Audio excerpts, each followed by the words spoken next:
에너지까지. 다시 말해서 전기력과 전기 에너지 요거 두 개를 오늘 한꺼번에 할게요. 책에서는 10페이지입니다. 10페이지에 해당되는 내용에서 여기에서 나오는 얘기들을 선생님이랑 해보죠. 자, 이제 역학은 끝났고 이제 전기하고 파동만 하면 돼서 여러분들이 전기하고 파동 파트를 선생님이랑 할 건데 그 중에서 첫 번째 우리는 오늘부터 전기 파트를 한동안 하겠죠.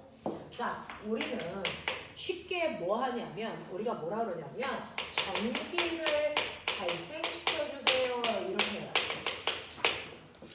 우리는 전기를 일으킨다, 전기를 발생시킨다 이런 얘기 하거든요. 전기를 띠게 한다는 거예요. 자, 그러면 이 칠판도 전기를 띠게 할 수 있니? 띠게 할 수 있니? 있어요. 모든 물질은 전기를 띠게 할 수 있어요. 자, 그럼 전기를 발생시킬 수 있는 방법이 뭔데? 그러면 얘는 왜 지금 안 띠고 있는데 어떻게 띠게 할 수 있어? 라고 하는 건 모든 물질은요 어떤 구조로 되어 있는지 보시면 되는데 물질을 쪼개보면요 우리가 화학 시간에 배웠는데 모든 물질은 더 이상 쪼갤 수 없는 가장 작은 입자로 되어 있어 라고 얘기하는 그 가장 작은 입자가 뭐예요? 뭐예요? 원자죠. 됐어? 자, 그래서 원자는 속이 비어있는 가장 작은 입자라는 얘기를 누가 했니? 누가 했니? 돌턴이 했죠? 이 돌턴이라는 사람이 생구라죠. 됐어? 원자는 가장 작지도 않고요. 더 이상 쪼갤 수 없는 것도 아닙니다. 원자는 쪼개지고요. 그 쪼개지는 원자 속을 보면 원자보다 더 작은 입자가 몇 종류 들어있냐? 몇 종류? 세 종류 들어있죠. 됐어? 그래서 원자는요. 원자보다 더 작은 입자들로 되어 있는데 그게 세 종류나 있는데 그 중에서 원자의 중심을 우리가 뭐라 그러냐면 원자 핵이라고 부르는 거였고요. 그 원자 핵 속에는 플러스 전기적 성질을 띠고 있는 양성자와 전기적 성질을 띠고 있지 않은 중성자로 되어 있어요. 그래서 플러스 전기적 성질을 띠고 있는 양성자라는 아이와 전기적 성질을 띠고 있지 않은 중성자라는 아이가 원자 핵 속에 들어있어. 중학교 2학년 내용에서부터 나오는 거죠. 자, 그러면 이렇게 원자가 원자 핵만으로 되어 있다면 모든 원자는 다 플러스 전기를 띠고 있어야 정상이죠. 양성자 때문에. 근데 우리가 원자라고 부를 때는 반드시 조건이 있어. 원자는 반드시 어떤 애들만 원자라고 하겠다? 그렇죠. 정기적으로 무슨 상태의 아이? 중성 상태여야만 원자라고 볼 수 있어. 그러니까 얘는 원자번호 몇 번이냐? 11번이죠. 나트륨 원자번호가 11번인데 원자번호는 어디서 따온 거야? 양성자. 그렇죠. 원자 속에 있는 양성자의 개수니까 얘는 양성자 플러스 전하를 띠고 있는 양성자가 무려 11개 있다라는 거야. 그럼에도 불구하고 얘가 중성일 수 있는 이유는 뭘까? 네, 양성자와 반대의 전기적 성질을 띠고 있는 전자가 무려 몇 개 있다는 겁니까? 11개.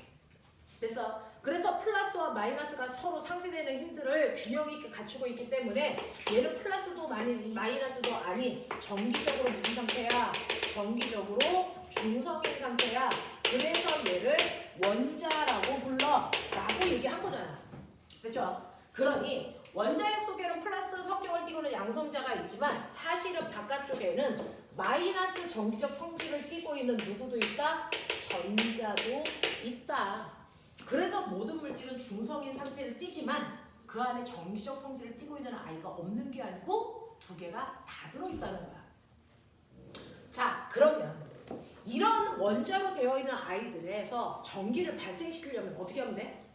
이 균형만 깨주면 됐어. 전기를 발생시킬 수 있는 거야. 그러니까 모든 물질은 플러스와 마이너스의 전기가 균형을 이루고 있기 때문에 중성이기 때문에 균형만 깨주면 전기를 발생시킬 수 있다. 그러면 균형을 깨주자. 그러면 균형을 빼서 전기적 성질이 드러나면 전기적으로 중성이 아니잖아? 이때부터는 원자라고 부르면 안 된대. 그때부터 뭐라고 부른대? 이온이라고 부른다고 화학 시간에 배웠잖아요. 균형이 깨져서 전기적 성질이 드러나면 이온이라고 불러. 그걸 물리에서는 이온이라고 안 부르고 뭐라고 부릅니까? 전하라고 불러요. 됐어? 그래서 양전하와 음전하가 있어요. 화학에서 얘기하는 양이온과 음이온을 표현하는 방법입니다. 그러면 얘네들의 균형을 깨면 되는데 그러면 균형을 깨려면 정기적 성질을 띠고 있는 양성자나 전자 중에 누군가를 더 집어넣거나 누군가를 빼면 돼. 누구를 움직일까요? 전자만을 움직입니다. 그래서 우리는 물질에서 전기를 발생시킬 때 어떻게 하냐면 전자를 이동시키는 방법으로 균형을 깨서 전기적 성질을 드러나게 할 거라고요. 전기를 발생시킬 거라고요. 그러면 왜 양성자도 있고 전자도 있는데 유독 전자만 움직여요? 양성자 왜 안 움직여요? 왜 양성자 움직이는 방법을 안 쓰고 전자를 이동시키는 방법을 우리가 주로 써서 전기를 발생시킵니까? 그건 무거워서. 네, 그건 양성자에 비해서 전자를 움직이기가 훨씬 더 쉽기 때문에요. 왜 쉬워요? 가벼우니까요. 가벼우면 왜 쉬워요?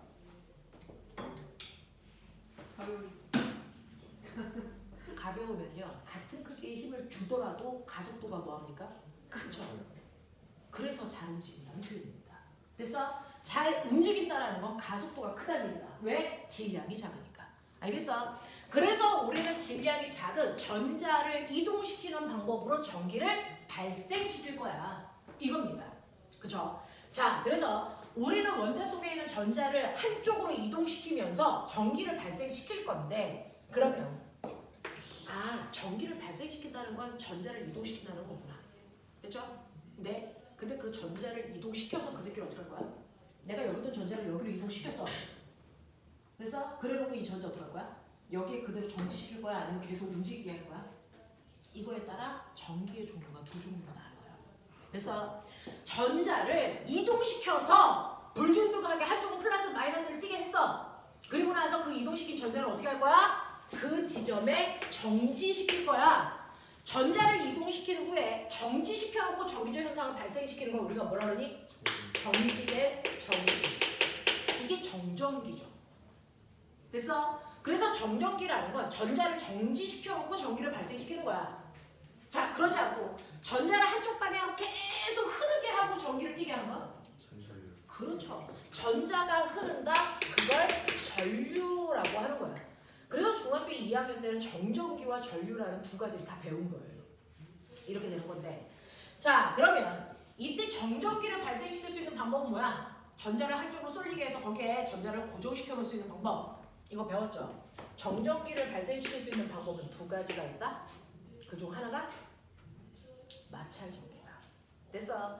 서로 다른 물질을 비비면 그 두 물질 사이에서 전자가 한쪽으로 이동해 와. 그리고 나서 그 지점에 전자가 정지되어 있어. 이거거든요.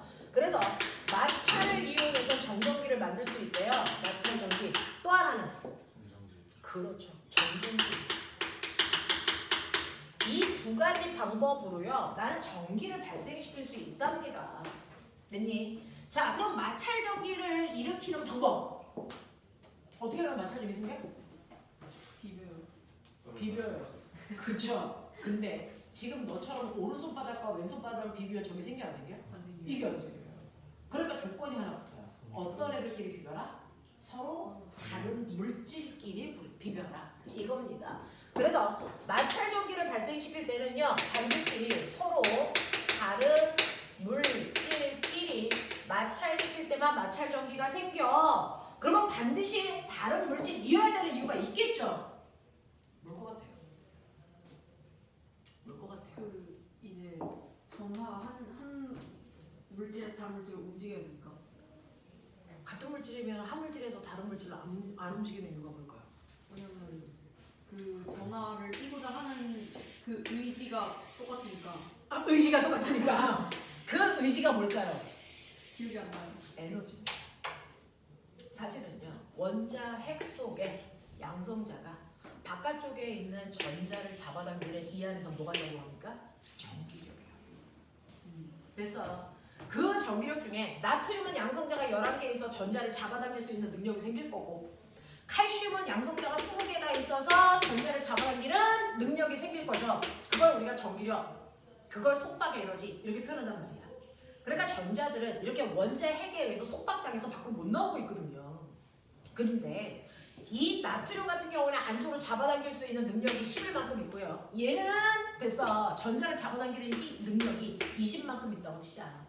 그러면 내가 얘를 전자를 한쪽으로 꺼내서 이동시키기 위해서 이거 왜 안 꺼내지는데? 왜 못 나와? 잡아당기니까. 그럼 나가려면 뭐야? 얘가 잡아당기는 에너지보다 더 큰 에너지로 이거를 끊고 탈출해야지. 그러면 끊으려면 에너지가 필요하죠. 그래서 선생님이 말씀드렸잖아요. 아래쪽 껍질에서 위 껍질로 올라갈 때 뭐 필요하다? 에너지. 얘는 무려 탈출해야 돼요. 엄청난 많은 에너지가 필요해요. 그럼 그 에너지를 일단 공급해야죠. 그 어떤 에너지로 공급하니? 네가 비비는 순간 뭐가 발생하니? 열 에너지로 공급하는 거. 됐어? 일단 에너지를 줘야죠. 그래야 얘가 그거 나오겠죠. 됐어? 그래서 그 비빌 때 생기는 에너지를 이용할 건데 두 물질을 같이 비비니까 순간적으로 공급되는 에너지의 양이 똑같겠죠. 그래서 얘한테도 12, 얘한테도 12를 줘. 그러면 얘는 10이라는 에너지를 먹고 이거 끊고 탈출하겠죠?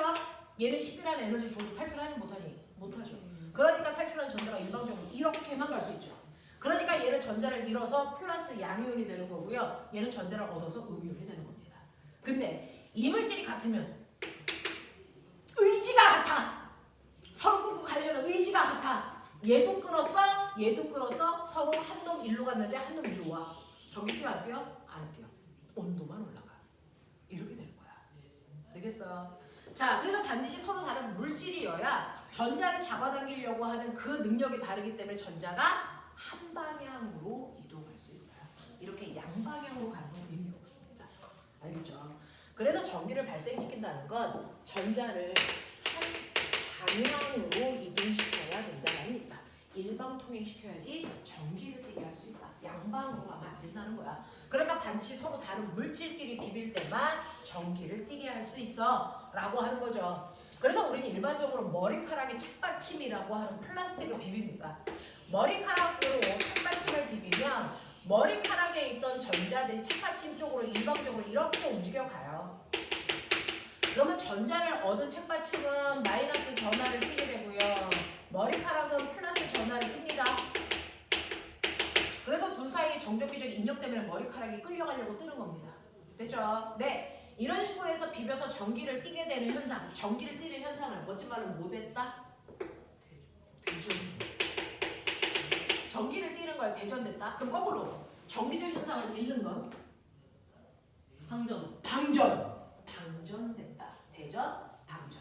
알겠습니까? 이런 단어로 설명을 할 거야. 그래서 전기를 띠는 대전 현상이 일어났고, 그래서 전기를 띈 머리카락과 책받침을 전기를 띤 물체 대전체라고 하는 거고, 이 대전체가 띠는 전기의 종류를 전하라고 해서 플러스 전하와 마이너스 전하가 있어요. 서로 반대 극끼리를 당기는 인력, 같은 극끼리를 서로 잡아당기는 서로 밀어내는 청력이 작용해요. 그랬을 때 인력이든 청력이든 전기를 띠고 있는 입자들 사이에 서로 작용하는 힘을 뭐라고 한다? 전기력이라고 하겠죠. 되겠어? 네, 그 전기력이 발생한다는 얘기죠.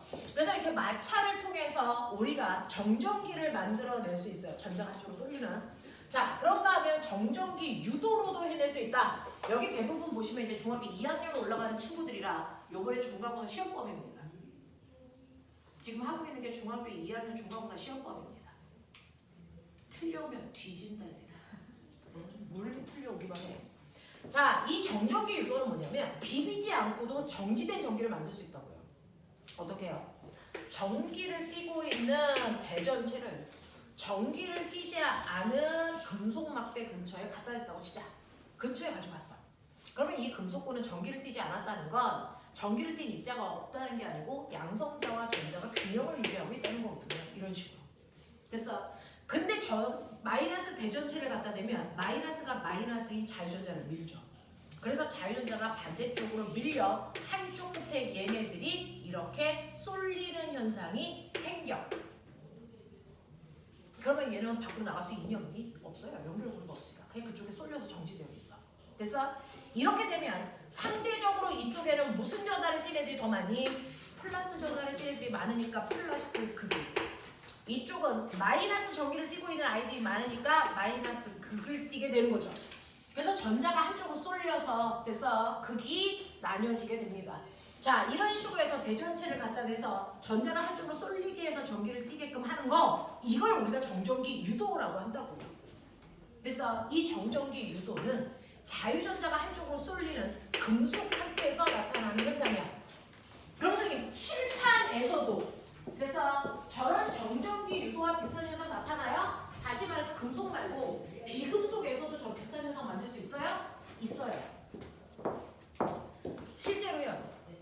비금속들. 그래서 비금속들 같은 경우에도 플라스틱 같은 경우에도 거기에 그 비닐랩이 달라붙는 게 정전기 요도 때문이에요. 마찰적이. 자, 그 플라스틱 같은 경우에도 전기를 발생시킬 수 있는데 사실은 걔네들이 전기를 띠는 과정은 조금 다른데 결과는 똑같아요. 마이너스 대전체를 근처에 갖다 대면 무조건 가까운 쪽은 반대극, 먼 쪽은 같은 극으로 정전기 요도가 일어나요. 그러니까 얘가 플러스여도 얘가 그 비금속이어도 가까운 쪽은 플러스, 먼 쪽은 마이너스 극을 띠게 할 거야. 근데 어떻게? 얘는 비금속이잖아. 비금속이라는 건 자유전자를 거의 가지고 있지 못하는 거예요. 그러니까 원자핵 바깥쪽에 전자가 이렇게 묶여 있어요. 원자핵 바깥쪽에 자유롭게 움직일 수 없는 전자들이 이렇게 묶여 있는데, 됐죠? 얘가 밖으로 나갈 수는 없는데 이 안에 있는 원자핵에 끌려가지 않기 위해서요. 마치 지구처럼 뱅글뱅글 돌고 있어요. 그래서 원심력 때문에 안으로 끌려 들어가지 않고 그 위치를 유지한단 말이죠. 비금속들이 이렇게 되어 있어요. 자, 이렇게 되어 있는데 내가 마이너스 대전체를 갖다 대는 순간 이 마이너스가 마이너스를 밀잖아요. 밖으로는 못 나가니까 어떻게 합니까? 최대한 전자와 반대 방향으로 회전해서 위치를 잡습니다. 최대한 전자가 회전을 해서 전자와 마이너스와 반대 방향으로 이동해 갑니다.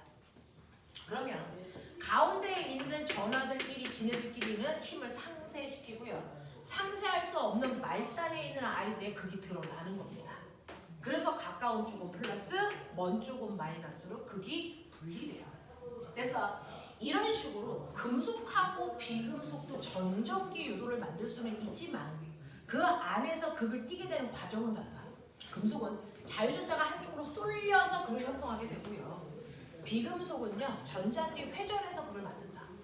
그래서 자유전자가 한쪽으로 쏠려서 극을 만드는 현상을 정전기 유도라고 하고요. 비금속한테서 전자가 반대 방향으로 회전해서 이렇게 전기를 만드는 건 얘랑 구분해서 유전 분극이라고 한다. 됐어? 네.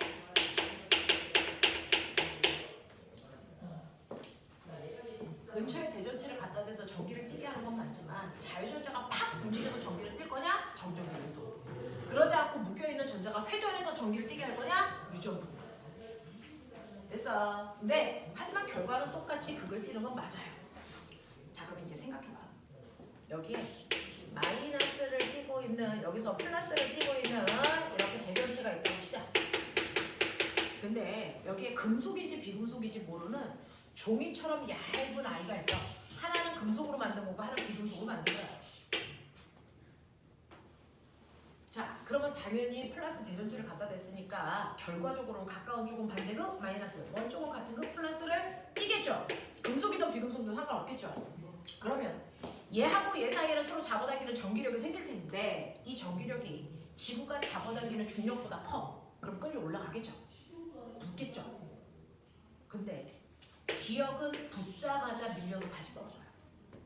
근데 니은은 붙은 상태를 계속 유지합니다.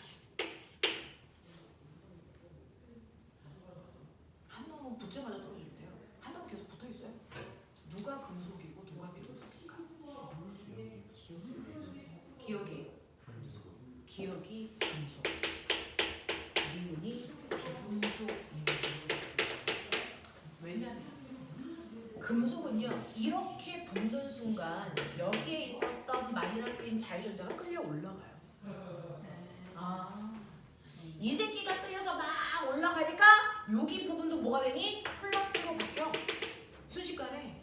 그러면 플러스와 플러스 사이에 뭐가 작용하니? 청력. 그래서 밀려. 되겠어? 근데 비금속인 경우에는 유전분극이 일어났으니까 움직일 수는 없지만 회전을 해서 이쪽으로 전자가 끌려간 거거든요. 하지만 이렇게 되어서 붙기는 했지만 얘가 여기서 이쪽으로 옮겨갈 수 있냐니? 이게 없어요. 그냥 그 상태로 회전되어 있는 상태로 고정. 그래서 붙어 있기만 한다고요. 알겠어? 그래서 끌려간 후에 계속 붙어 있는 상태를 유지한다면 비금속이다. 붙었다가 떨어지면 금속이다. 알겠습니까? 이렇게 되는 거야. 그래서 이게 올림 문제에 7년 전인가 나왔던 문제예요. 금속, 비금속 구분하는 문제. 되겠어? 이런 것들이에요. 그래서 정전기 유도와 유전 분극이라고 하는 걸로 구분해서 기억해야 되는데 일반적인 학교에서는 정전기 정전기 유도밖에 안 나와. 근데 모근중학교는 유전분급까지 설명하더라. 모근중학교는 그래서 우리는 모근중학교를 대상으로 수업하잖아요. 모근중학교에서 100점 맞으면 그냥 다 한 거야 라고 생각해보자. 그래서 그 학교에서 가르치는 내용까지 해보자. 여기까지 됐어. 그래서 여러분들은 정전기 유도와 유전분급이라는 건 다르다. 그래서 모근중학교는 거의 물투 수준에 해당되는 내용까지도 끌고 와서 시험을 막 봐요. 됐죠?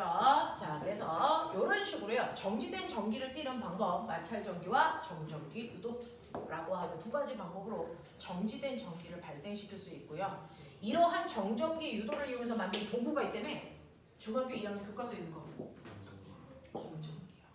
됐어. 정전기 유도를 이용해서 만든 도구가 바로 검전기라는 도구가 있습니다.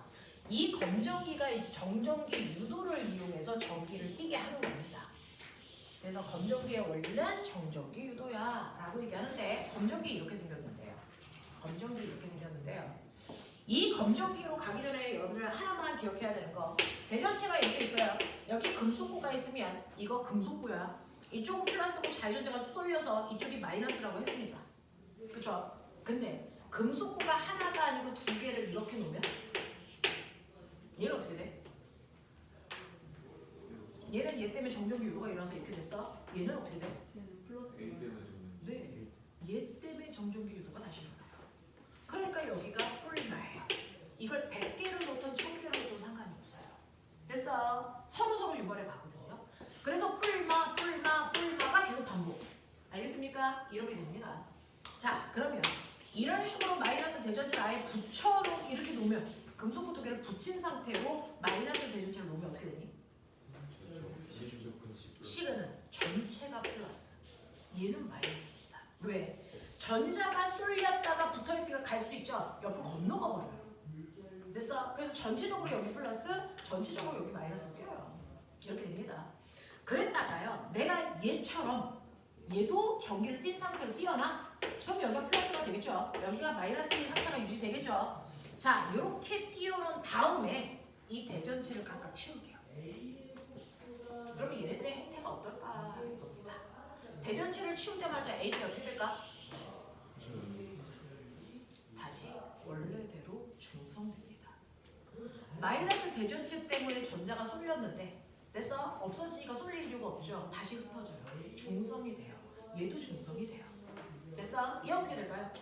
얘는 그대로입니다. 아, 요번에 물에 얘 나왔구나. 그죠? 물에 얘 나왔네요. 네, 그대로 됩니다. 전자가 다시 건너갈 수가 없어서 이 상태 유지하고. 알겠어요? 네, 이런 문제. 됐죠? 자, 이렇게 된다.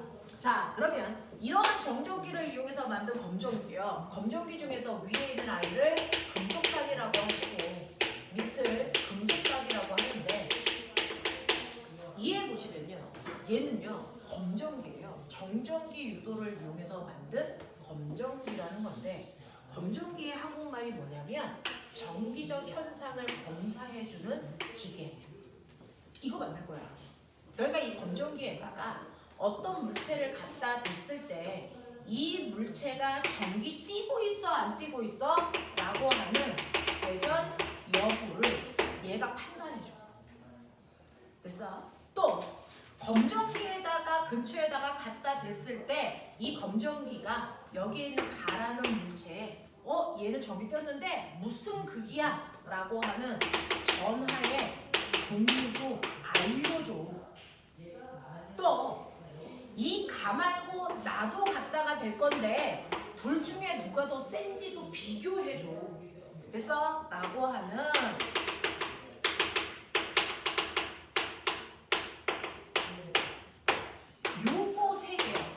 요거 세 개를 판단해주는 역할을 하는 게 검전기라는 거죠. 아니, 저기 띄었어? 띄었으면 무슨 극인데? 누가 더 세? 요거요. 요거를 판단해주는 게 검전기란 말이에요. 그러면 검전기가 이거를 어떻게 판단해? 지금은 못해. 얘가 이걸 판단하는 조건이 있어. 검전기가 어때야 되는 줄 알아? 어떻게? 금속판과 금속박이 어떻게 전기를 들고 있어야 돼? 다른 놈이에요. 아니요.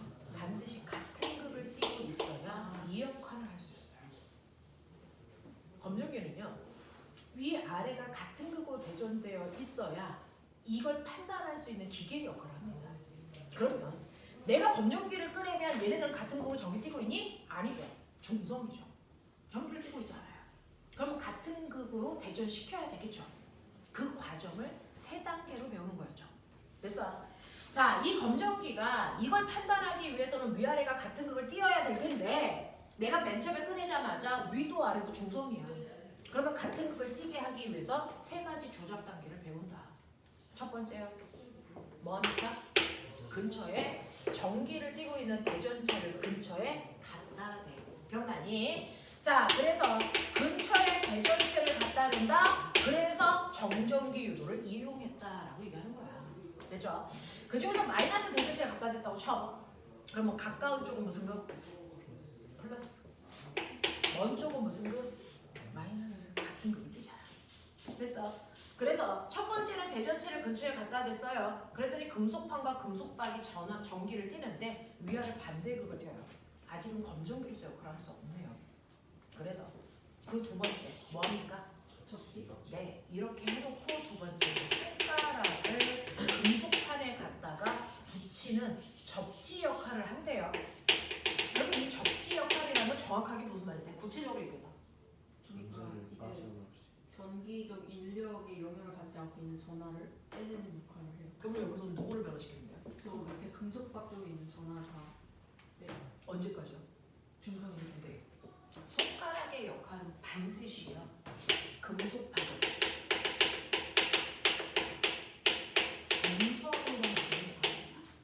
손가락 접지의 역할은 딱 하나입니다. 금속박을 무조건 중성으로 만드는 거야. 됐어? 그러면 여기에는요. 얘가 플러스를 띄고 있고 얘를 마이너스로 이렇게 대조시켜놨잖아? 그럼 얘를 중성으로 만들려면 어떻게 해야 돼?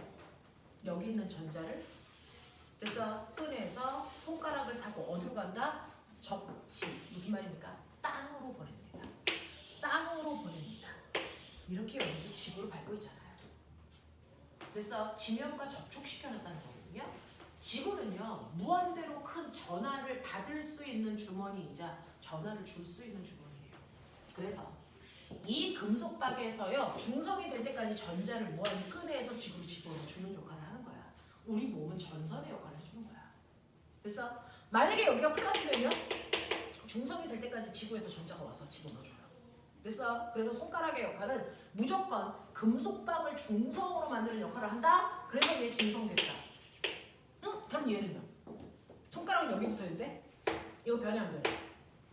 절대 안 변합니다. 얘는요. 마이너스 대전체에서 묶여있을 뿐만 아니라 이쪽으로 전자가 들어오는 걸 얘가 막아요. 못 들어와요.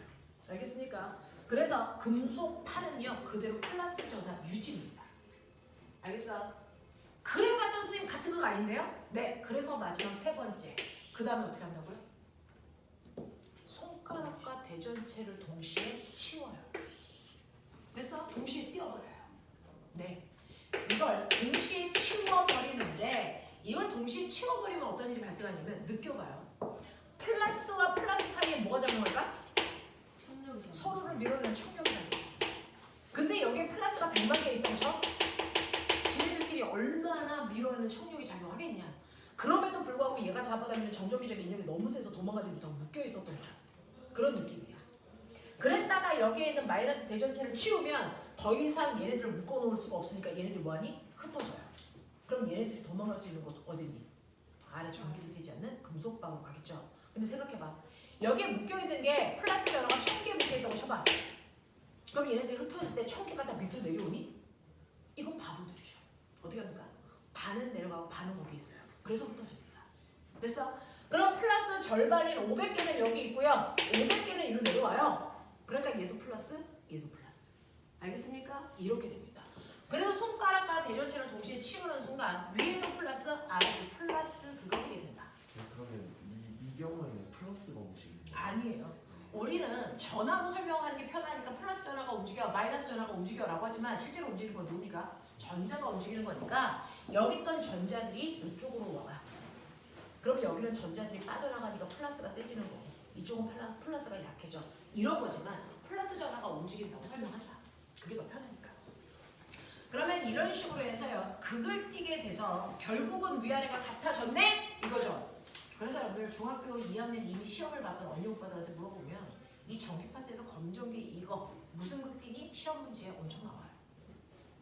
근데 잘 봐. 공부 잘하는 건 10초 컷이라든지 이거 딱 보면서 규칙성 찾았니? 뭐야? 3단계 과정을 거치는 동안 금속판의 극은 한 번도 바뀐 적이 없어. 맞아. 금속방만 처음에 반대였다, 중성이었다, 같아지는 과정을 거치는 거야. 맞죠? 자, 그러면 우리는 바꿔볼까요? 지금은 검정기에다가 여러분들이 보시는 것처럼요 마이너스 대전지를 갖다 놨다라고 생각해서 이렇게 한 거야. 그러면 이번엔 거꾸로 플러스 극을 갖다 댔다고 생각하고 채워보죠. 불러. 뭐니? 마이너스 마, 풀, 마, 중성, 마 마, 됐죠? 이거예요. 됐어? 이런 식으로 해서 결국은 위아래 같은 극으로 대전시켰어요. 그러면 이제부터 검정기가 됐어요. 이 얘기입니다. 됐죠? 이런 식으로 위아래를 같은 극으로 대전을 시켰다. 그래서 금속판도 마이너스, 금속박도 마이너스. 근데 금속박은 한 가닥이 아니고 두 가닥이라서 얘가 마이너스를 띄면 얘도 마이너스거든요. 그래서 얘네들은 청력이 작용하기 때문에 다리가 전기를 띄면 무조건 벌어져 있습니다. 됐죠? 그러면 이제 얘가 누군가를 검사해 준다고 해서 검사해 볼까? 라고 하는 거죠. 이때요. 전기를 띄었는지 안 띄었는지 의심스러운 가라는 물질이 있어. 이 가라는 물질이 전기를 띄었는지 띄었으면 무슨 극인지 확인하고 싶어. 그래서 가라는 물질을 갖다 댔더니 금속박이 지금보다 더 벌어졌어요. 이해하죠? 금속박이 지금보다 더 벌어졌네? 그럼 얘 전기 띈 거야? 무슨 극인데요? 마이너스죠. 마이너스였기 때문에 여기다가 전자를 밀어서 이 밑으로 내려가니까 전자가 더 많아져? 벌어졌다는 얘기야. 됐어? 그래서 더 벌어졌다면 갖다 댄 물체가 검정기와 같은 극을 띠고 있다는 얘기고 만약에 반대극을 띠고 있다면 뭐하니? 오므라들었어요. 이렇게 되는 거거든요. 그럼 결국 더 벌어지던 오므라들던 얘가 전기를 띄었다는 얘기잖아요. 네. 그럼 전기를 안 띈 물체를 갖다 대면 다리의 변화가 없어요. 그래서 대전 여부 확인할 수 있고 극도 확인할 수 있습니다. 근데 가를 갖다 대니까 더 벌어졌는데 처음보다 1cm 더 벌어졌어. 근데 나를 갖다 대니까 거꾸로 오므라들었는데 처음보다 1.5cm 변했어. 누가 더 센 전기야? 누가 더 센 전기야? 가야 나야? 나예요. 더 많이 움직이게 할수록 더 센 전하를 띄고 있었다라는 얘기입니다. 그래서 이런 식으로 해서 정전기 유도까지 정전기 유도를 이용한 검정기의 과정까지도 머릿속에 정리를 좀 해두시면 되는데 그럼 이렇게 해서 내가 어쨌든 간에 물질 속에 정전기를 만들었어. 그래서 물질이 전하를 띠고 있는데 A라는 물질은 플러스 4 쿨롱의 전하를 띠고 있고요. B라고 하는 물질은 마이너스 2 쿨롱의 전하를 띠고 있다고 치자. 그러면서 나 하나 물어보자. 쿨롱이라는 게 정기적 세기를 나타내는 단위야. 과학자 이름 써서 쿨롱이라고 쓰는 거야. 자, 그럼 나 궁금한 게 양성자 하나가 띠는 정기적 세기가 1쿨롱이니?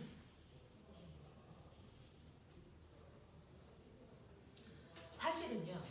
나트륨은 원자번호가 11번이니까 양성자 11개 있고 전자 11개 있으면 정기적으로 중성이야 라는 얘기를 하려면 대전제가 깔렸어야죠. 뭐야? 양성자 하나와 전자 하나의 정기적 세기가 어때야 된다? 같아야 된다. 그러니까 개수만 같으면 중성이 될 거야 라고 하는 대전제거든요. 그러면 양성자 하나와 전자 하나의 정기적 세기가 같은 거 맞아요? 맞아요. 그래서 얼마로 같아요? 라고 하면 양성자 하나, 전자 하나가 띄는 정기적 세기는 말도 안 되게 작겠죠. 양성자 하나가 띄는 정기적 세기는 1.6 곱하기 10의 마이너스 19승 쿨롱의 정기적 세기를 띱니다. 1.6 곱하기 10의 마이너스 19승 쿨롱의 실제 정기적 세기인 전하량을 가져요. 전자는요, 세기는 똑같고 극만 반대예요. 마이너스 1.6 곱하기 10의 마이너스 19승 쿨롱의 정기적 세기를 가지고 있습니다. 그래서 개수만 같으면 중성이고 맞습니다. 되겠죠? 그러면 양성자가 11개 있는 저 나트륨에 됐어? 원자핵의 전하량이 얼마야? 1.6 곱하기 10에 마이너스 19승 곱하기 10을 하면 되겠죠? 계산 열나 들었죠? 그래서 실제값으로 계산하려니까 복잡해서 우리는 실제값 잘 안 쓰고 얘네들의 상대적 전하량의 세기로 표현하죠. 그래서 양성자 하나의 상대 정기적 세기가 얼마야? 플러스 1이죠. 얘는 마이너스 1이죠. 그렇다고 해서 얘가 플러스 1 쿨롱은 아닌 거죠. 됐죠? 네. 그래도 사람들이 막 이거 플러스 1 쿨롱 만들고 싶대. 그러려면 이 정도의 세기를 가지고 있는 애를 대략 몇 개쯤 모아야 1 쿨롱의 전하를 띌까? 마치 아보가드로가 아보가드로 수를 만드는 거죠. 그죠? 근데 생각해 보는 거죠. 몇 개 모이면 될까? 625, 18개. 6.25 곱하기 10의 18승계를 모으면 이 세기가 1 쿨롱의 전하량을 되게 합니다. 그래서 625, 18개. 625, 18개라고 저는 외웠습니다. 그래서 그러니까 전자도 양성자도 상관없이요. 저 아이들을 625, 18개만큼 모으면 그 정기적 세기가 1 쿨롱의 전하량이야. 그게 1 쿨롱의 전하량이다. 되겠어? 네, 이렇게 됩니다. 자, 그랬을 때 1 쿨롱이라는 건 전자를 이만큼 모았을 때 띄는 정기적 세기구나. 열나 많이 모아야 되겠구나. 이런 얘기야. 됐어? 그러면서 우리가 맨날 쓰는 1A라는 전류의 세기 있잖아요.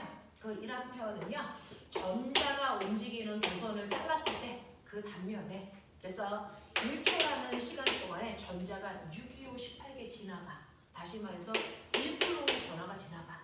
이때 전류의 세기를 1A라고 하는 거야. 1초라는 시간 동안 1 쿨롱의 전하량이 지나갈 때를 우리가 1A라고 한다. 이게 1A의 정의야. 되겠니? 그러니 전류 I는 T분의 Q야. 그래서 여러분들이 알고 있는 전하량 Q는요. IT. 됐어. IT. 이렇게도 볼 수 있단 말이야. 자, 그래서 어쨌든 간에 얘가요. 이런 식으로 플러스 4쿨롱의 전하량을 띄고 있어. 얘 마이너스 2쿨롱의 전하량을 띄고 있어. 그리고 얘네들 사이에 떨어져 있는 거리가 우와 2m 떨어져 있어. 이런 얘기야. 됐어? 그러면 전기를 띄고 있는 입자가요. 떨어져 있거든요. 힘이 작용할까 안 할까? A하고 B하고 떨어져 있잖아. 전기력 작용할까 안 할까? 해요. 해요. 왜냐면 힘 중에서는요. 떨어져 있어도 작용하는 힘이 있죠. 그게 뭐냐? 떨어져 있을 때도 작용하는 만일력이요? 만유인력인 중력이랑 전기력이랑 자기. 자기력은 떨어져 있는 물질끼리도 힘이 작용합니다. 그러니까 땅바닥에 떨어져 있는 새한테도 중력이 작용합니다. 그죠? 하지만 떨어져 있으면 작용하지 않고 붙어 있어야만 작용하는 힘도 있어. 뭐냐? 마찰력, 탄성력, 부력 이렇게 되거든요. 그 중에서 전기력은 떨어져 있어도 작용하기 때문에 A와 B가 이렇게 떨어져 있어도 서로를 당기는 전기력이 작용합니다. 자, 그랬을 때 보면 잘 봐. 얘는 플러스 4쿨롱이고 얘는 마이너스 2쿨롱인데 얘의 질량은 M이고 얘의 질량은 2M이야. 누구한테 전기력이 더 세게 작용할까? A한테 작용하는 전기력이 셀까? FA. B한테 작용하는 전기력이 셀까? FB. 누가 클까요? 똑같이. 같죠. 왜? 이 아이한테 작용하는 힘은요. 됐죠? 바로 A가 B를 당기는 힘이죠. B가 A를 당기는 힘인데 A가 B를 당기는 힘과 B가 A를 잡아당기는 힘은 작용과 반작용의 힘이기 때문에 반드시 힘의 크기와 세기는 같아야 하기 때문이죠. 됐어. 그래서 힘의 크기는 반드시 같다. 전하가 크다고 해서 더 큰 힘을 작용하거나 받지 않는다. 질량이 크다고 해서 더 적은 힘을 받거나 하지 않는다. 알겠습니까? 그래서 서로 상호작용하는 힘은 반드시 작용과 반작용의 관계를 띠기 때문에 무조건 언제나 같은 크기의 힘이 작용합니다. 자, 그러면 얘네들 사이에 서로를 잡아당기는 전기력의 세기가 얼마일까요? 이거 구해봐 주세요. 라고 하면 우리 물리 1에서 배웠습니다. 전기력의 세기 구하는 방법 F는 R 제곱분의 크. 그래서 R 제곱분의 크 이렇게 구했습니다. 되죠? 네. 그러니 얘네들 사이에 떨어져 있는 거리가 2m니까 2의 제곱분의 됐어? K라고 하는 건 전기력 구할 때만 쓸 수 있는 상수 쿨롱 상수. 그 쿨롱 상수가 9 곱하기 10의 9승. 알겠어? 네. 우리 상수님 네, 곱하기 Q1, Q2는 각각의 전하량의 크기. 그래서 4 곱하기 2 됐어?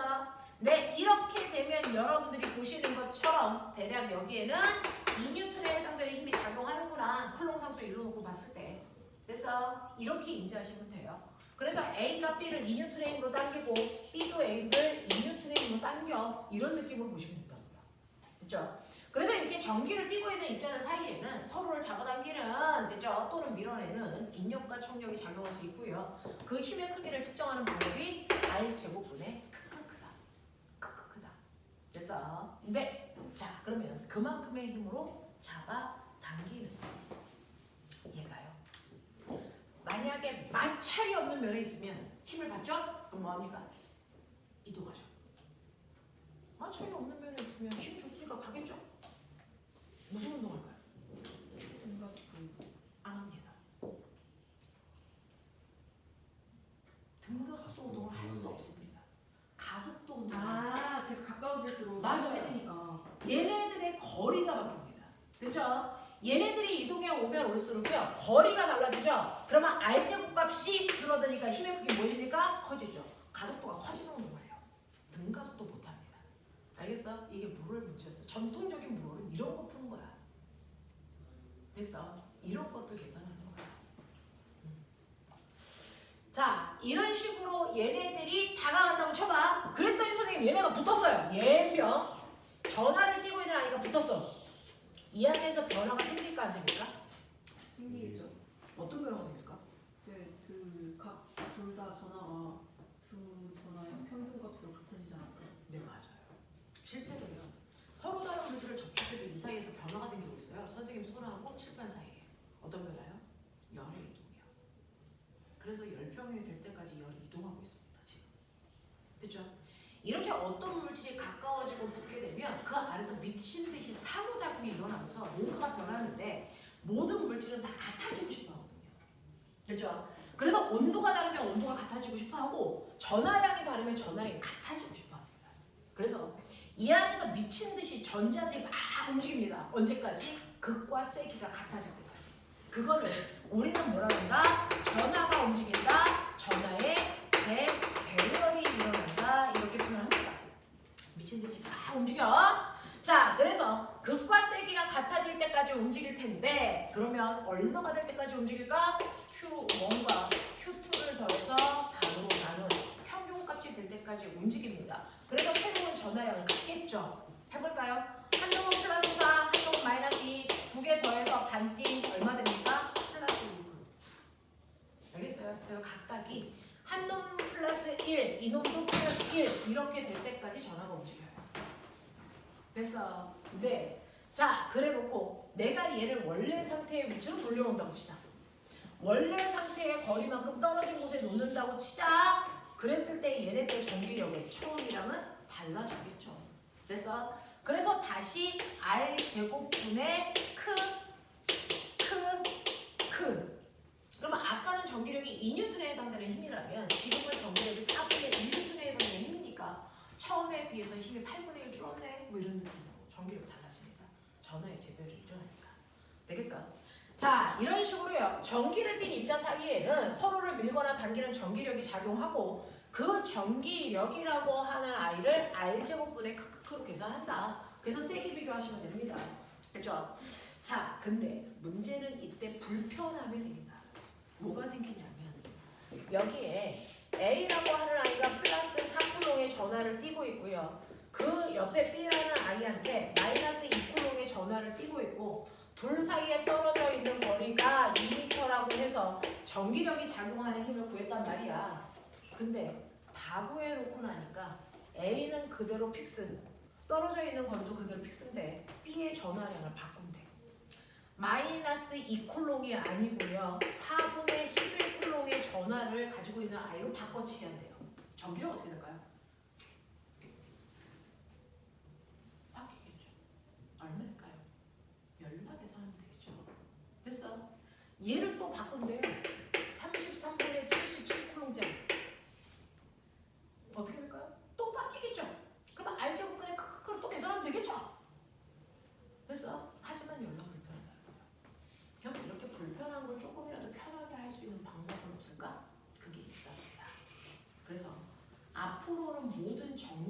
현상을 얘기할 때요. 실제 전화로 얘기하지 않는다. 왜? 실제 전화량은 그때그때 달라지니까. 됐어?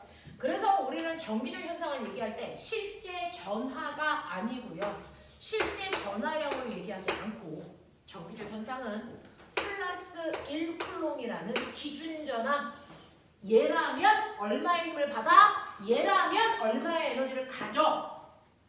얘라면 어느 방향으로 힘 받아? 라고 하는 플러스 1쿨롱의 기준 전하가 받는 힘과 방향, 에너지로 모든 걸 설명합니다. 됐어?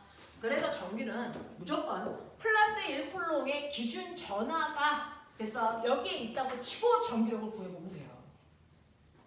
그러면 여기 플러스 1쿨롱에 있다고 해서 전기력을 구하시면요. 굳이 R 제곱분의 크니까 여기는 이런 쓸 필요 있어 없어? 없죠?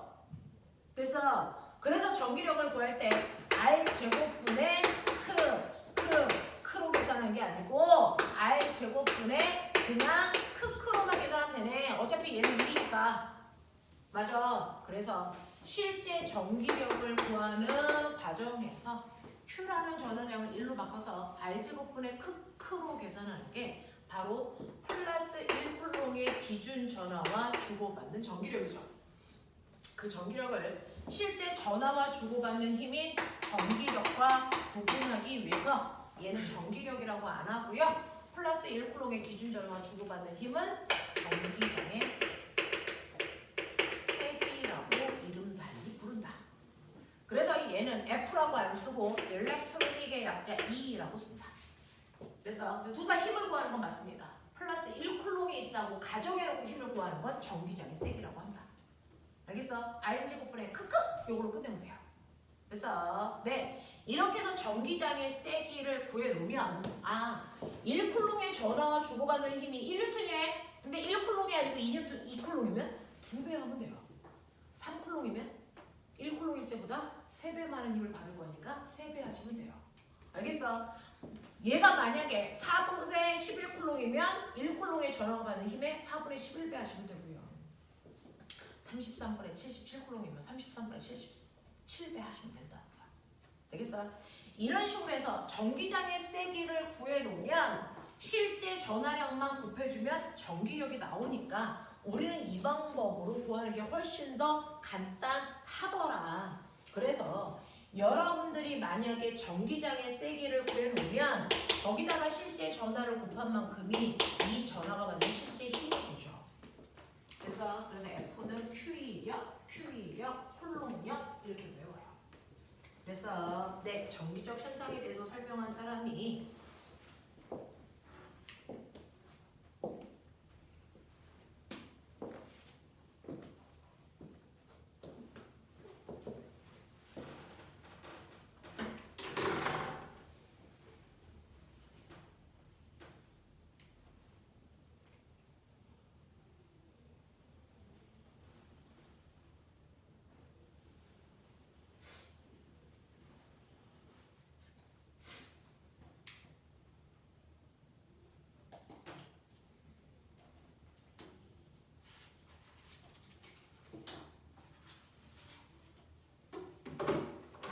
그래서 이런 식으로 전기장의 세기를 구해놓으면 실제 전하가 바뀌더라도 간편하게 전기력을 구할 수 있어. 우리는 전기장의 세기로 표현을 훨씬 더 많이 하더라.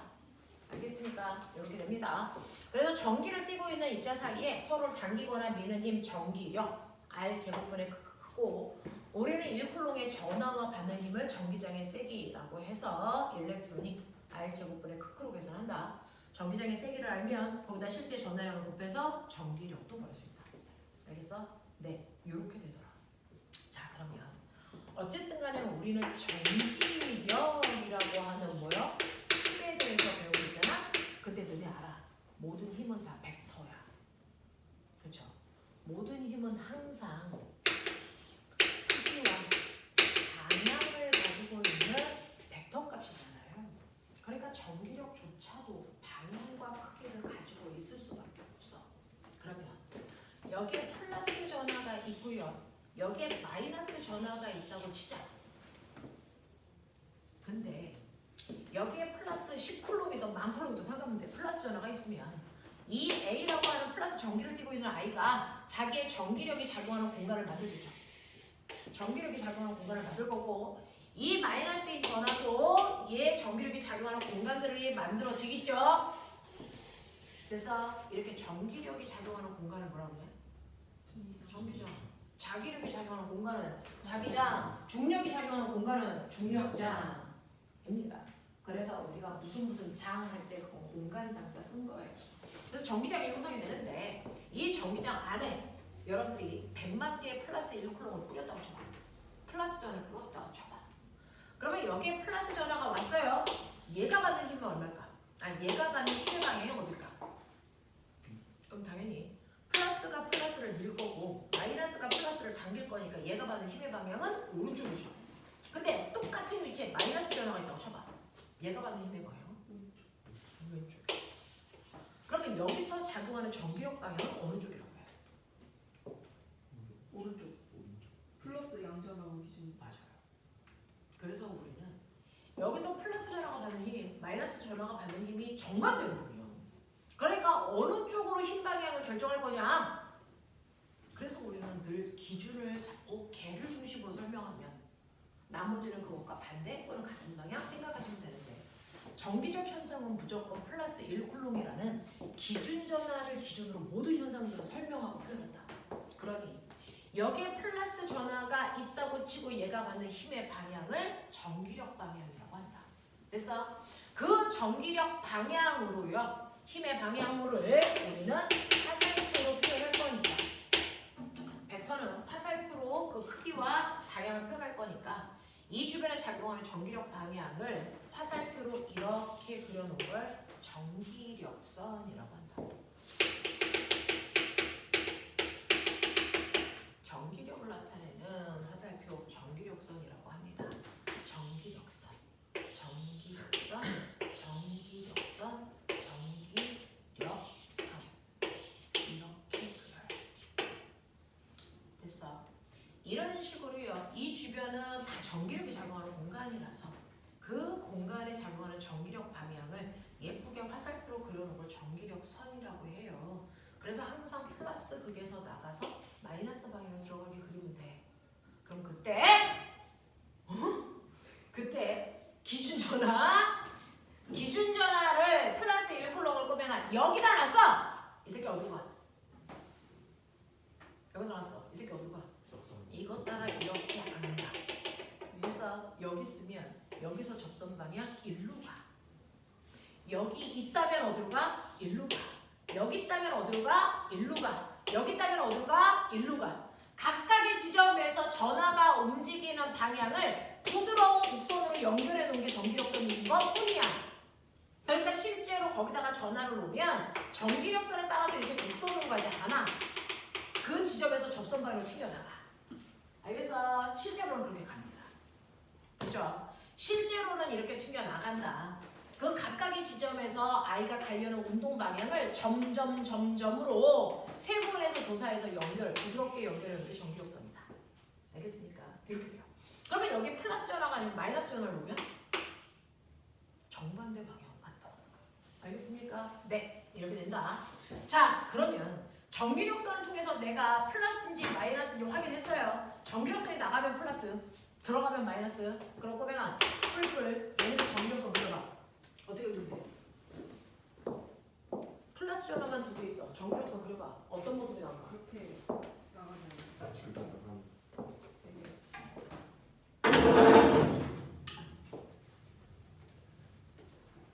전기력선을 그리는데요. 지금 여러분들이 보시는 것처럼 A하고 B 사이에 전기력선이 연결돼서 이렇게 그려지는 경우도 있지만 얘 보면 얘도 나가야 돼, 얘도 나가야 돼. 이렇게 그려요.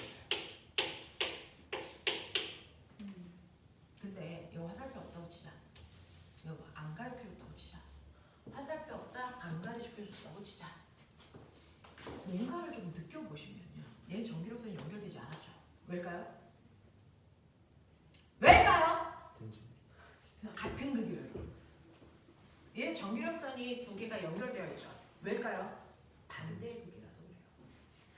반대극의 전하끼리는 전기력선이 이렇게 연결됩니다. 이쪽이 마이너스고 이쪽이 플러스여도 상관없잖아. 연결돼. 근데 같은 극일 때는 정기력선이 연결되지 않는 모습. 됐어요. 그래서 그 모습을 통해서 아, 이 새끼는 같은 극이네, 반대 극이네, 이런 것들도 좀 생각해 보시라고요. 됐죠? 자, 그 다음에 여기를 가운데를 기준으로 대칭으로 잘라봐. 근데 신기한 거 보여? A 쪽에서 나간 선이 8개인데 B 쪽으로 들어간 선이 4개.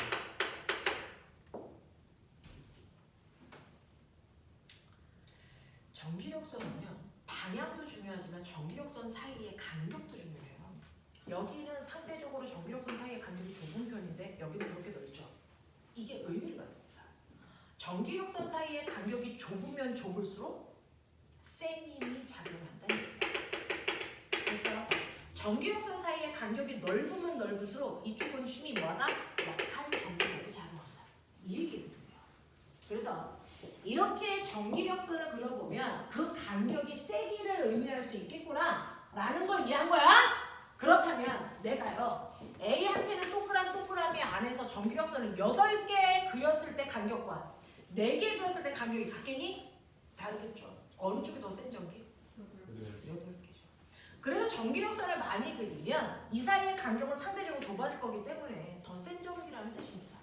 그래서 앞으로는 전기력선의 개수를 세보시면 얘가 4개니까 얘의 전하량은 Q라고 한다면 얘는 8개니까 뭐라는 거야? 2Q의 전하량은 1개구나. 이렇게 보라는 얘기입니다. 그래서 전기력선의 개수는 전하의 세기를 표현하는 방법이다. 알겠습니까? 이런 식으로 해서요, 여러분들은 전기력이라고 하는 힘이요, 됐어요? 그 힘이 어떻게 작용하고 크기를 어떻게 측정할 수 있는지 보여드렸는데 일단 하나 하죠. 자, 그러면 이렇게 전기력이라고 하는 힘으로요, 24페이지 봐봐. 골 때리는 문제 몇 개 보자. 24페이지에 3번, 4번, 5번. 나머지 문제는 여러분들 7번 같은 문제도 보면 알겠지만 다 중학교 내용으로 푸는 거니까 우리는 3번, 4번, 5번을 하고 잠깐 끊을게요. 빨리 해봐. 3, 4, 5.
설명한다요.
해도 돼? 아니요, 잠시만요. 네. 문제 풀이하면 되게 간단해요. 저는 알면서 푸는 거예요. 네, 이거를 혼자서 생각해서 풀 수 있게 유도해 보시면 돼요.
해보겠습니다.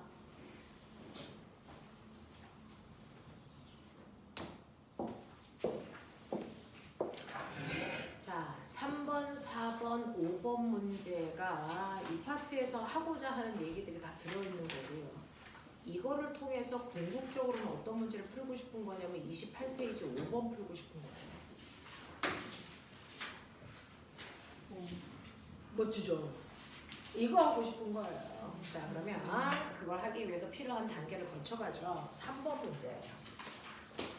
3번 문제는요, 실제로요, 이렇게 유리관 속에 금속구 두 개가 전하를 띠고 있어요.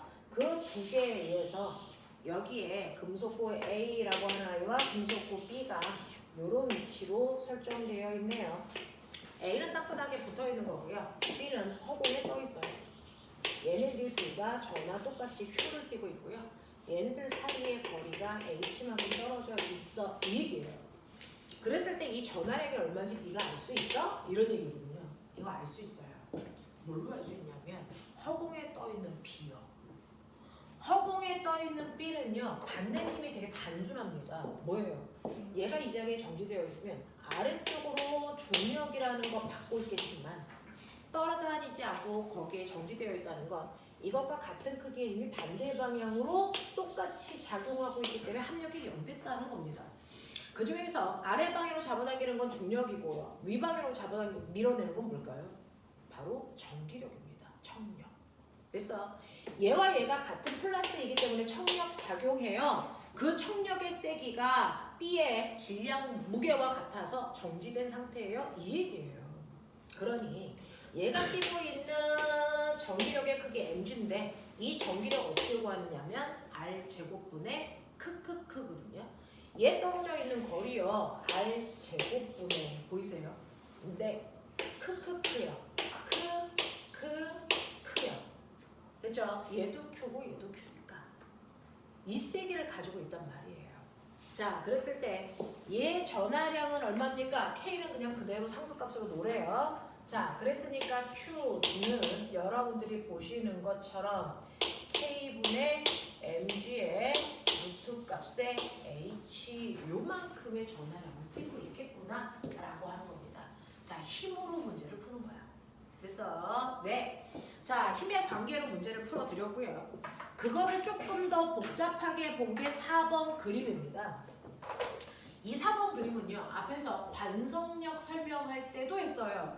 버스 안에 있는 손잡이가 쏠려 있는 거. 그 쏠리는 현상이 관성력이야. 이 얘기도 했었고요. 요번에는 전기력으로 보겠다는 거죠. 이렇게요. 원래는 금속고가 이렇게 내려와 있어서 중력과 장력의 크기가 0인 상태였을 텐데 얘가 전기장이 있는 공간 안에서 전기력을 받아서 밀려서요. 얘가 이렇게 와서 정지됐어. 이런 얘기예요. 그러면 이 물체에서 작용하는 힘의 종류가 몇 가지일까요? 얘를 A라고 하면 A에 작용하는 힘 몇 개? 힘 몇 개? 세 개입니다. 뭐 있어요? 저 중력 있죠. 장력. 네, 실이 잡아당기는 장력 있죠. 그래서 이 중력과 장력만으로 합력을 구하면 이 합력이 반드시 나머지 하나의 힘 뭐요? 얘한테 작용하는 전기력과 무조건 방향은 뭐이고 반대이고 같은 크기의 힘이 작용할 거 아닙니까? 네, 그래서 우리는요 중력과 장력을 통해서 이 전기력의 크기가 얼마인지를 예측해 볼 수 있다는 거죠. 그래서 자, 중력과 장력을 이용해서 평행사변형을 그렸으니까 여기가 중력이랑 같은 크기예요. 이게 mg예요. 그리고 이걸 이루는 각도가 세타인 거죠. 그리고 여기가 90도인 피타입니다. 맞아. 그렇다면 전기력과 같은 크기에 해당되는 이 힘의 크기는 얼마로 표현되냐면 이 힘은 mg 탄젠트 세타 값을 가질 거다라는 겁니다. 그래서 물론 장력도 표현할 수 있어요. 힘은요 코사인 세타분의 mg만큼의 크기겠죠. 그죠? 이런 크기를 가질 거야. 그래서 나는 전기력의 크기가 mg 탄젠트 세타라는 거 확인할 수 있고요. 이 각도가 45도라고 했습니다. 이 각도가 45도니까 탄젠트 세타 45도는 1이니까 1일 거고요. 됐죠? 얘는 플러스 전하를 띄고 있는 거니까 얘가 움직임 방향이 전기장 방향이니까 전기장은 이 방향으로 형성되어 있겠죠. 되겠어? 네, 이렇게 되어 있을 겁니다. 자, 그랬을 때 전기장 방향은 오른쪽이다 맞는 거고요. 전기장의 세기는요 라고 했습니다. 자, 그러면 이런 식으로 했을 때 얘가 힘을 받는데 그 힘이 바로 전기력인데 우리가 전기력을 구하는 방법 어떻게 써요? 전기장의 세기가 실제 전하량은 곱방법이랑 같아. 이랬잖아요. 얘 전기장의 세기가 얼마인지 모르지만 실제 전하는 이거잖아요. 그래서 이 힘은 Q2로 계산해도 같은 값이었을 거야. 그랬을 때 전기장의 세기는요. Q분의 mg로 계산해도 돼. 이런 얘기야. 이해되겠지? 자, 그래서 전기장의 세기가 Q분의 mg라는 걸 유추했고요. 디귿. 실이 금속구에 작용하는 힘의 크기인 장력과 지워봐요. 자, 장력이 이거 장력이죠. 자, 장력과 금속구에 작용하는 중력의 크기 같습니까? 라고 했는데 얘와 중력인 mg가 같냐고 말도 안 되죠. 되겠습니까? 네, 이런 얘기예요. 자, 이런 식으로 해서 힘의 합력 구하는 문제 기억해 두시면 돼요. 전기라고 생각없지 않습니다. 그냥 힘입니다. 힘. 그래서 전기력이라는 이름만 달기는 그냥 힘이야. 그래서 앞에서 했던 힘 분석 그대로 따라가면 돼요. 자, 그 다음에 여러분들이 풀었어야 되는 5번 문제예요. 자, 5번 문제는 스케일도 조금 필요합니다. 근데 여러분들이 수능을 내일 모레 보러 갈 게 아니기 때문에 스킬을 먼저 가르쳐 드리진 않았어요. 자, 보시면 이렇게 수직선 상에 전하를 띠고 있는 입자가 2개가 있어 라고 하는 겁니다. 이렇게 수직선 상이 있고요. 여기에 -3, -2, -1, 0, 1, 2, 3 이렇게 수직선이 있다고 칠게요. 거기에 전기를 띠고 있는 입자가요. -1인 곳에 전기를 띠고 있는 +2Q의 전하를 띠고 있는 A라는 물질이 있다고 A라고 하면 안 되겠네요. 가라는 물질이 있다고 칠게요. 그리고 또 하나는 +1이라고 하는 이곳에 -Q라는 전하를 띠고 있는 나라는 입자도 있다고 칠게요. 이 두 가지 입자가 있습니다.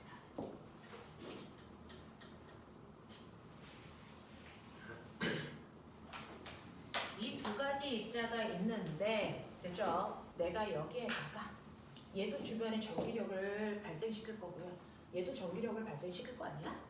그랬을 때 이 주변에 +1쿨롱을 놨다고 치자. 그러면 그 +1쿨롱이 저기에 있는 가와 나로부터 전기장을 받겠죠. 그래서 그랬을 때 얼마나 센 전기장의 세기가 생기냐 이거 묻는 거예요. 그 중에서 첫 번째 -3이라는 위치 A 위치에 +1쿨롱이 있다고 치고 전기장의 세기를 구해봐. 이 얘기예요.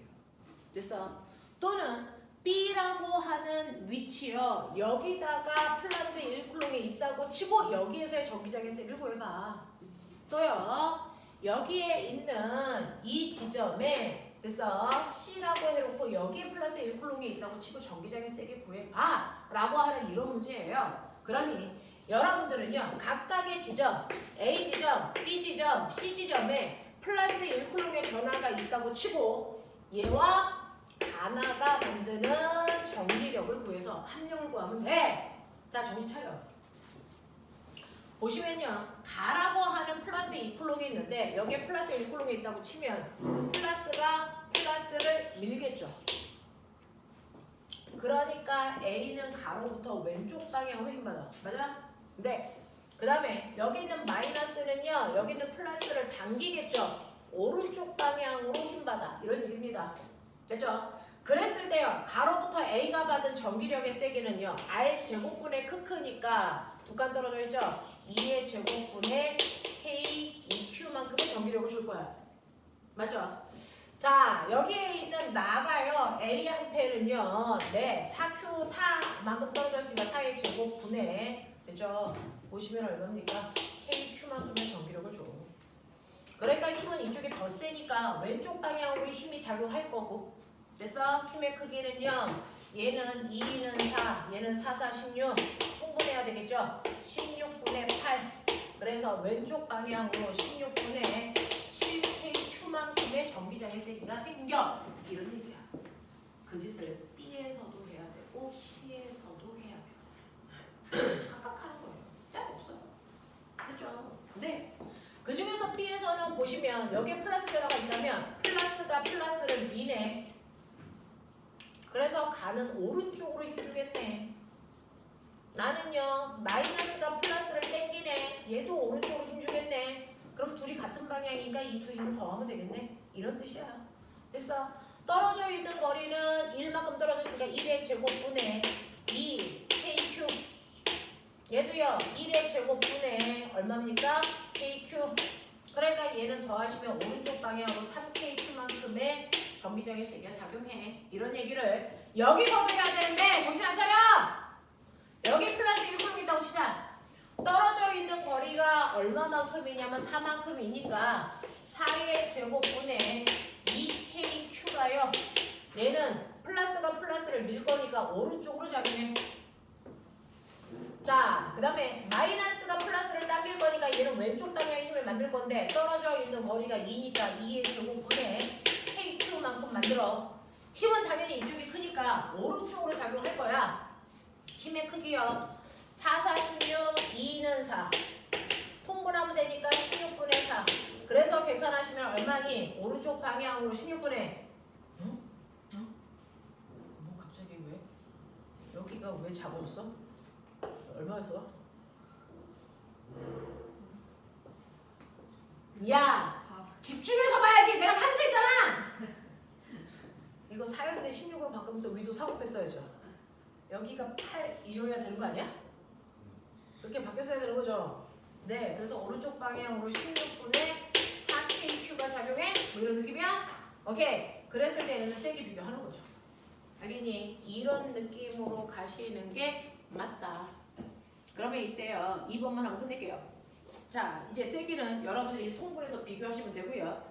그랬을 때 X축상에 전기장의 세기가 0인 곳이 있습니까? 라고 하면 네, 여기에서는요. 다른 거 다 필요 없고 얘네들만 존재하는 거잖아요. 이렇게 전기를 띠고 있는 두 가지 입자만 있는 거잖아요. 얘 사이의 거리가 얼마 떨어져 있냐면 이만큼 떨어져 있는 곳에 이렇게 전기를 띠고 있는 두 가지 입자가 있을 때 전기장의 세기가 0인 곳은 반드시 여기 있어요. 떨어져 있는 거리가요. 1대 루트 2만큼 떨어져 있어야 돼요. 1대 루트 2. 왜 그런지 아세요? 이걸 자명합니다. 반대입니다. 여기에 있는 전기를 띠고 있는 입자의 극이 같다면 이 두 입자의 내부의 전기장의 세기가 0인 곳이 있을 건데요. 얘네들은 한 놈은 플러스 한 놈은 마이너스로 극이 반대잖아요. 그러니까 전기장의 세기가 0인 곳은 바깥쪽에 있다고요. 됐어? 네. 같은 극일 때는 내부의 전기장의 세기가 0인 곳이 있고요. 반대 극일 때는 외부에 있는데 어느 쪽에 가까이 외부에 있냐면 약한 애 가까이에 외부에 있어요. 그랬을 때 왜 여기에 존재해야 되느냐면 보여드릴게요. 여기 플러스 1kg 있다고 쳐봐. 잘 보면요. 얘는 얘를 당길 건데 얘는 얘를 밀어요. 힘의 방향 정반대죠. 그러면 합력이 0일 수 있죠. 조건은 딱 하나. 크기만 같은 건 된다고요. 됐어? 그럼 크기가 같은 곳을 찾으면 되겠죠. 이때 가로부터 떨어져 있는 거리를 A라고 하고요. 나로부터 떨어져 있는 거리를 B라고 하자. 그랬을 때 A로부터 받는 전기력은요. A 제곱분의 얼마입니까? 2KQ예요. B로부터 받는 전기력은 B의 제곱분의 KQ란 말이죠. 맞아? 그랬을 때 이 세기가 같아야 되는데 K가 똑같으니까 의미 없잖아요. 그래서 보시면 여기에 있는 분자의 비율이 몇 대 몇이냐면 2대 1이야. 전화량이 되죠. 그러면 같은 크기를 가지려면 분모의 비율도 2대 1이면 돼. 납득하니? 전화량의 비율이 거리 제곱 비율이어야 된다. 그러니 A 제곱 대 B 제곱의 비율이 2대 1이면 되니까 A 대 B의 비율은 얘네들의 전화량의 제곱근 비율이라고. 맞아. 그래서 전화량이 2대 1이니까 거리의 비는 루트 2대 1 떨어져 있는 곳에 전기장의 세기가 0이 될 수밖에 없습니다. 알겠어? 요런 얘기입니다. 사실 이걸 설명해 드리고 싶었어요. 네! 10분만 끌어드릴게요. 화장실 갔다가 물 마시고 잠도 좀 깨고 오십시오. 그러면